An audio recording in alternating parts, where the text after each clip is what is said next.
क्योंकि कोविड-19 के चलते प्रशासन पहले ही सचेतन थी, तो इसलिए पिछले 13 तारीख को डीसी साहब ने एक मीटिंग कॉल कर लिया था, जिसमें सेलिब्रेशन ऑफ नवरात्रास और दशहरा उस बारे में चर्चा की गई।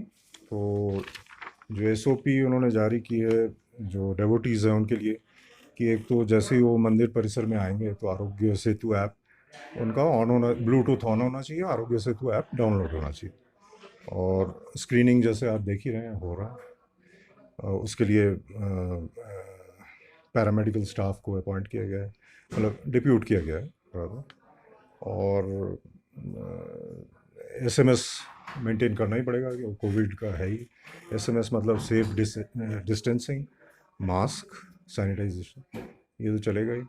और हाँ, जूतों के बारे में इस बार हमने, मतलब कि मंदिर जो प्रशासन है, मतलब हमारी जो मैनेजिंग कमेटी, उन्होंने डिसाइड किया है कि भी क्योंकि हमारा एग्ज़िट और एंट्री एक ही गेट है, तो अगर हाथ धुलाने की व्यवस्था हो तो उसमें कमोशन हो सकता है, मतलब क्राउडिंग होगी, तो जिसको हम अवॉइड करना चाह रहे थे। तो फिर इसलिए हमने ये डिसाइड किया कि जूते पहन के ही आएँ और बाहर से दर्शन करके वो शिव मंदिर दर्शन करते हुए निकल जाएँ बाहर। तो हमारा काफ़ी स्मूथ चल रहा है। सुबह से अभी तक मेरे ख्याल 2,500-3 हज़ार लोग विज़िट कर चुके हैं आज के दिन। और समय, मतलब कि जो दर्शन का, वो पहले 1 मिनट था, पर ये पहला नवरात्रा है, रश को देखते हुए उसको घटा के हमने, मतलब कि 15 से 30 सेकंड किया है। और डिपेंड करेगा कि भी अगर पीछे लोग ज़्यादा हों तो फिर मतलब कि उस तरीके से, मतलब कि आगे आगे करते जाएंगे।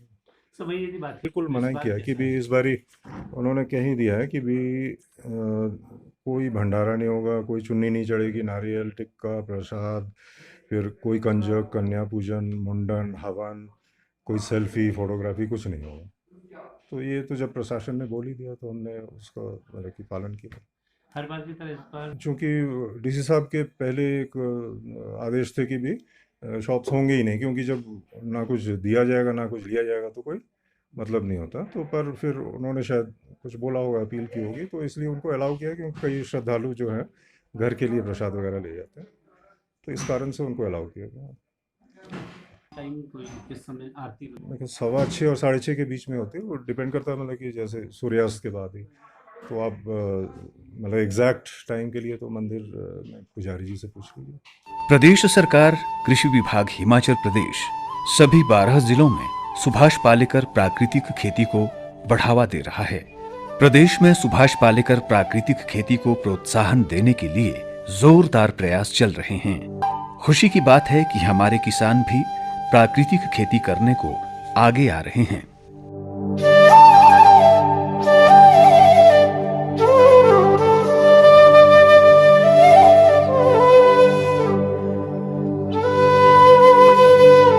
प्राकृतिक खेती से कोई नुकसान नहीं है, जो इसमें कोई खर्च नहीं है और ना ही इसमें कोई पर्यावरण के लिए नुकसान भी नहीं है। ये बहुत ही सस्ते और आसानी से बनता है। ये हमारे लोकल गाय और का गोबर और मूत्र से ही बनता है। सभी किसान भाइयों से अनुरोध करना चाहता हूँ कि आप भी रासायनिक को छोड़ के प्राकृतिक खेती की ओर आ जाएं, और पूर्ण मेरा विश्वास है कि आप लोग भी यह काम करेंगे। राजन दास ने जो सब्जियों की खेती पॉली हाउसों में की है या बाहर खेतों में, ये सुभाष पालेकर प्राकृतिक खेती करके खुश हैं और चाहते हैं कि अन्य किसान भी इसे अपनाएं। अधिक जानकारी के लिए अपने ब्लॉक के आत्मा परियोजना के बीटीएम या एटीएम से संपर्क करें। कृषि विभाग हिमाचल प्रदेश द्वारा जनहित में जारी।